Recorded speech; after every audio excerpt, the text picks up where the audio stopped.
Hello, everybody. My name is Tyler Russo, and this is episode number 13 of the KO Podcast. In this episode, I will be reviewing UFC Paris.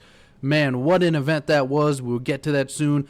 I also will be reviewing UFC 279, and we also have some big boxing news that includes Anderson Silva and Jake Paul. Yeah, I know. I never thought I would say those two names in one sentence, but it's been reported.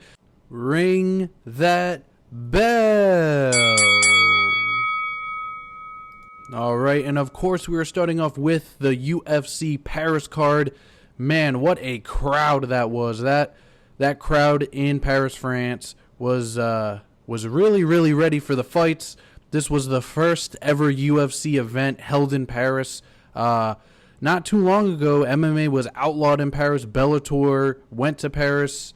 I think they were the first major promotion to go over there, but now it is the UFC's turn, and the crowd was amazing there, and all of the France fighters won their matchups, so it was a great card for France, and let's get into the fights. The first fight I would like to touch upon is a lightweight bout. Bennett St. Denis took on Gabriel Miranda, and St. Denis gets the finish in the second round. It only took him 16 seconds of the second round because he almost finished Miranda in the end of the first round. It was a really close call, but Miranda was able to survive. He didn't look great getting up, so it wasn't a huge surprise when he got sat back down in the second round and finished. Moving on, we had another lightweight bout. We had Fariz Zaim getting the decision victory, and of course that is another Frenchman to get a victory on this card. Moving on, we had a huge debut for Abbas Magomedov. He took on Dustin Stolkis, and Magomedov finished this fight in just 19 seconds of the first round. It was a great showcase. The middleweight division be on watch for Magomedov. He had a nasty front kick that basically put his toes in Stolkis' mouth, and that probably didn't taste very good. Also probably hurt a lot too. Moving on to the main card, we had Nathaniel Wood getting the decision victory win over Charles Jourdain.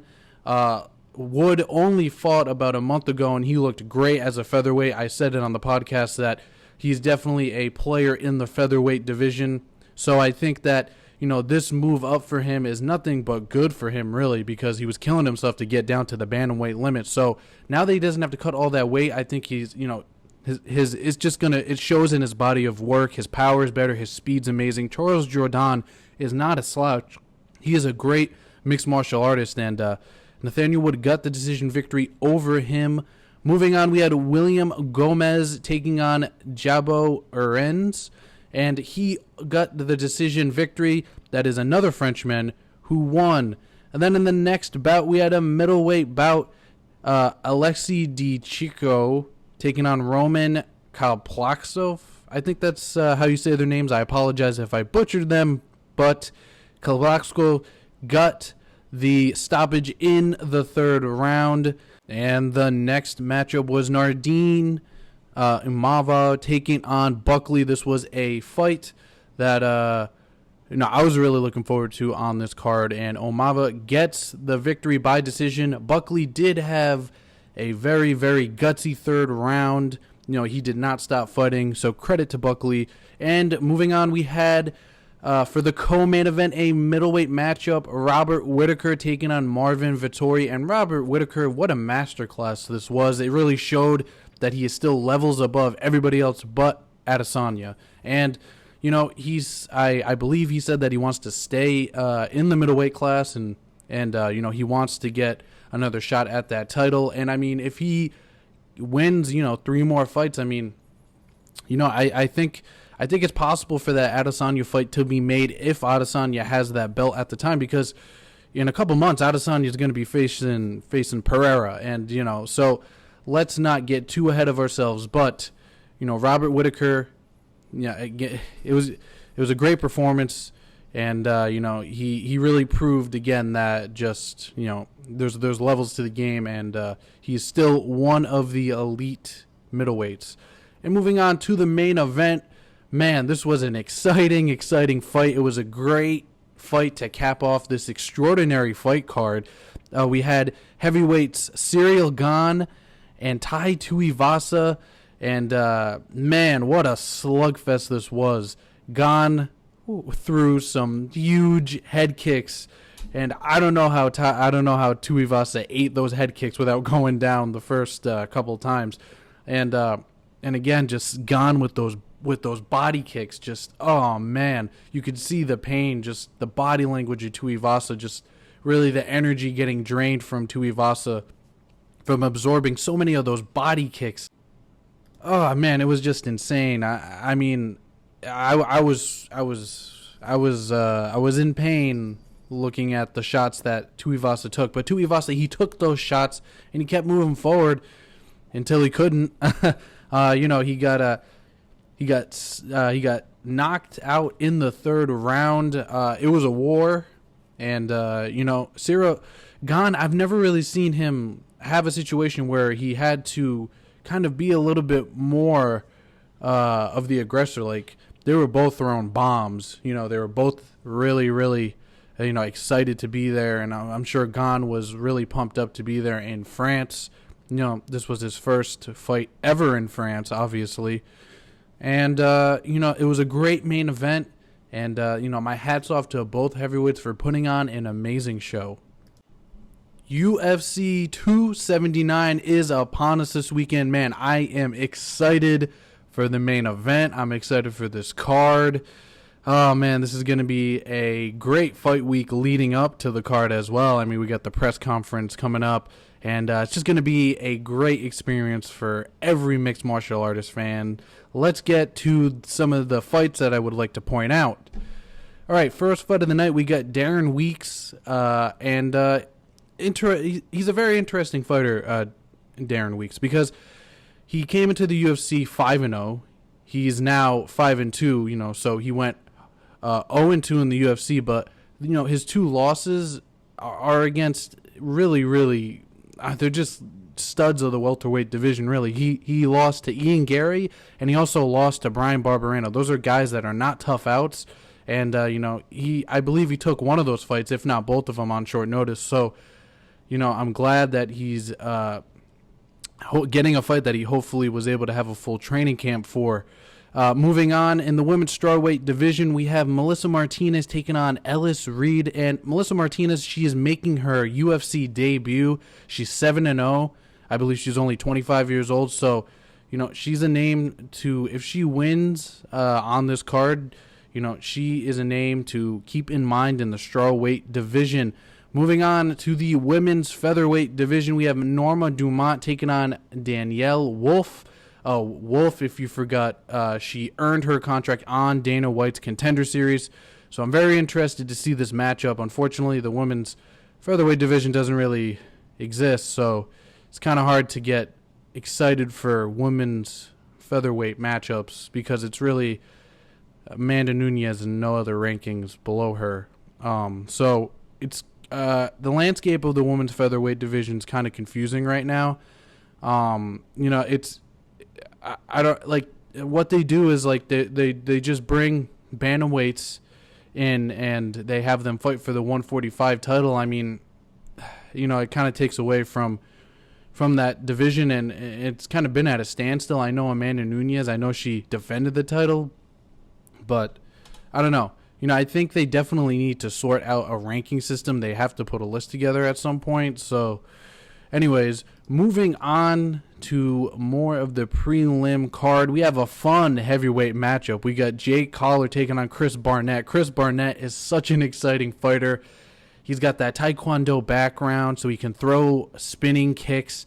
He's a short guy, and he's a short heavyweight, and you just do not expect him to have that ability to swing his legs that far up, and so that's a fight that you do not want to miss because entertainment always happens with Chris Barnett. Another interesting fight, we got Jalton Almeida. He is fighting. It says that it is a catchweight bout. I am not sure what it officially is going to be, but he's fought at light heavyweight. He fought at heavyweight his last fight. He's 16-2, and he's 31 years old, so he's right in his prime. So keep an eye out for Almeida. You know, he's definitely going to be a player in whatever division he ends up settling in. And moving on to the main prelim fight, we have Akeem Huwadu taking on Julian Erosa. And these are two very exciting fighters. Again, this card is really packed with exciting fights, you know. So I really don't think we will see a boring fight on this card, but Huwadu and Erosa, great prelim main event to really get everyone excited for that main card. And speaking of that main card, we move on to the first fight.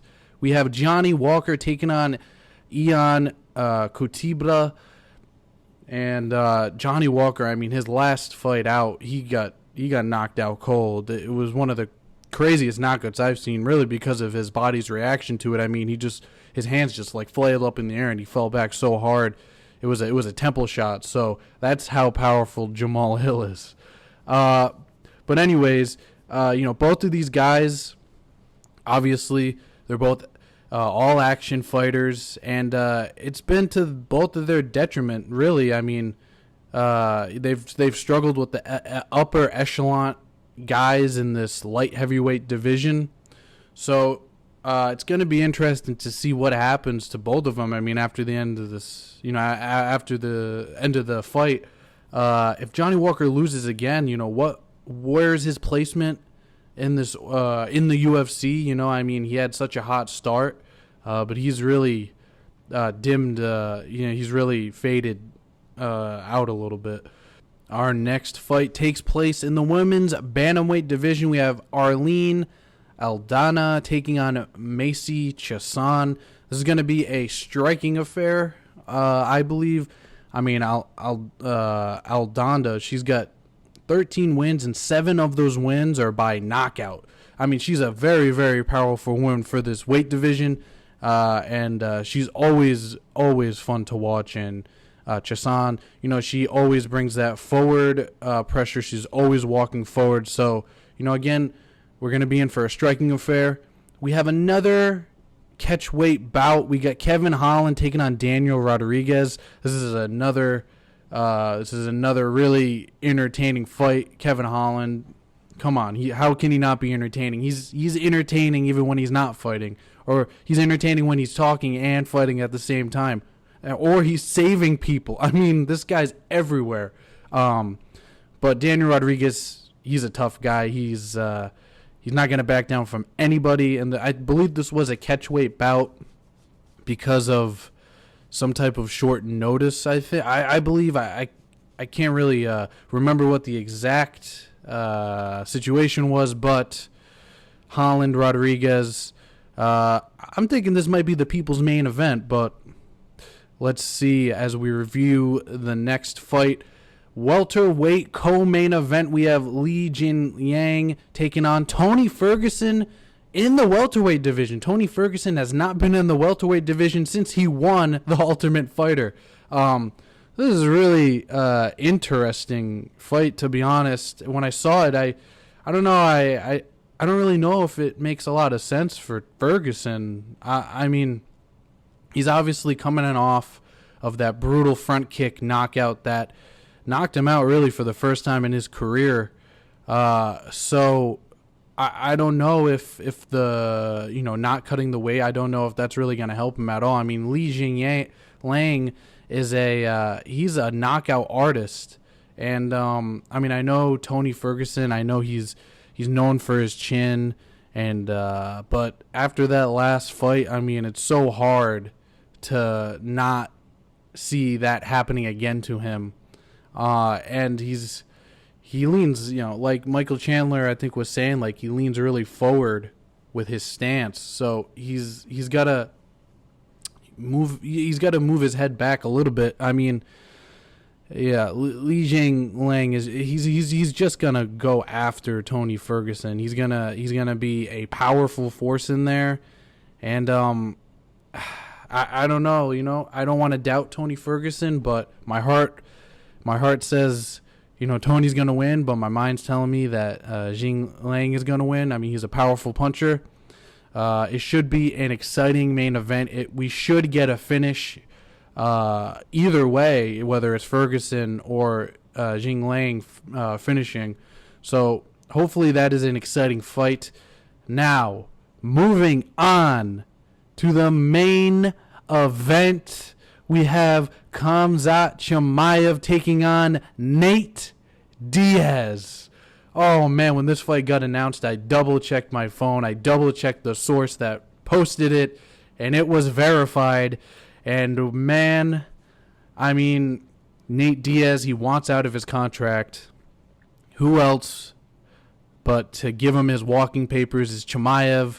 I mean, both of these guys have amazing personalities. Nate Diaz, he's an OG of the fight game. I mean, you cannot deny Diaz.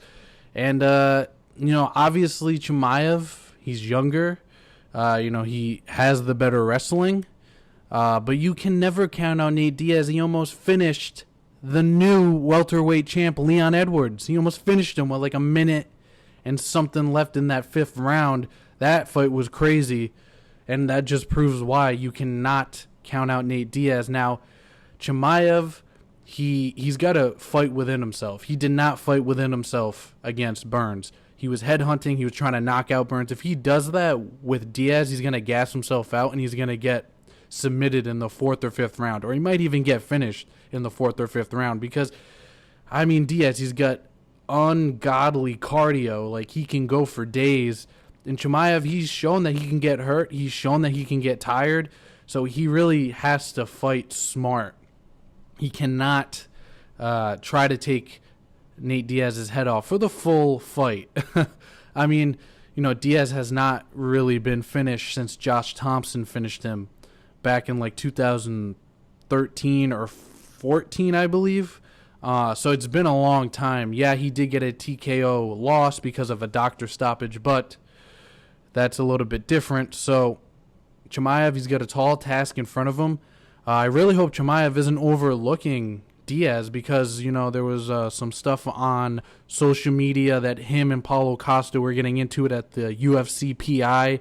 So I really hope that he's focused for this fight because if he overlooks Diaz, Diaz is going to beat him just like he beat Conor. He's going to shock the world again if that's the mindset that Chimaev comes into this fight with. But this is going to be an exciting fight. I am so pumped for this main event. Man, I cannot wait. Imagine if Diaz wins, and he wins on the last fight of his contract, and he flips off the UFC in his last ever fight. I mean, that would be the ultimate Nate Diaz flipping the bird to somebody. And I just quickly want to touch on some boxing news. On October 29th in Phoenix, former UFC middleweight champion Anderson Silva will take on Jake Paul in a boxing match. The weight is going to be at 187 pounds, 8 3-minute rounds. Silva is 47. What is going on in the combat sports world right now? I mean, credit to Jake Paul. He's taking on a real opponent. He's taking on a legend of the sport, So it's going to be interesting to see this matchup. And I haven't bought a Jake Paul fight yet. And this one might make me buy it, maybe. But I mean, no, it is. It's very interesting. And for Anderson Silva to take on such a younger guy, that's a lot of respect to Anderson Silva. Anderson Silva's never really backed down from anybody. So that's going to be really interesting. I don't really know how it goes, but if Jake Paul knocks out Anderson Silva, Jake Paul's never going to shut his mouth. And I mean, maybe when you knock out Anderson Silva, you probably, you deserve not to shut your mouth, but I mean, he's a good promoter. Love him or hate him, he sells pay-per-views and whatnot. I mean, he's signed to Showtime, so obviously there's a lot of upside that they think that they can do with him. But this is probably the best fight that he could have made. that Tommy Fury fight, that's fallen out a lot of times already. And his other fight, I'm really forgetting his other opponent's name, but the weight, with the weight issues, that fight got canceled off. So, it's good that, again, he's facing a well-seasoned mixed martial artist, slash boxing veteran. Anderson Silva, he's 3-1 in boxing. He beat Julio Cesar Chavez, who, was a really good boxer in his day. So it's going to be interesting to see how it all unfolds. And that is going to do it for this episode of the KO Podcast. If you want to follow us on social media, the Instagram handle is the KO_podcast. The YouTube and Twitter, just type in the KO Podcast with Tyler Russo. And I will see you all in the next episode. Stay safe, stay blessed. Bye-bye.